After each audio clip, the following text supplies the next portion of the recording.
In this simple video, I'm going to show you how you can create a zip file on your Windows PC or laptop. So first, ideally, what you want to do is have all of the files you want to zip in a folder. So you can see I've got 3 different files here.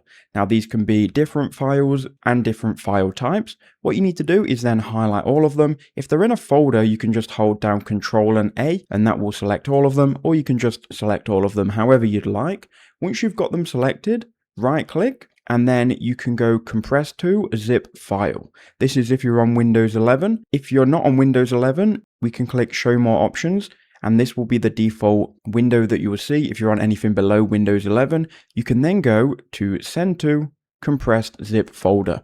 That will give you the same result. It will zip all of the files and create a zip file. Here we can change the name. I'll just call it videos.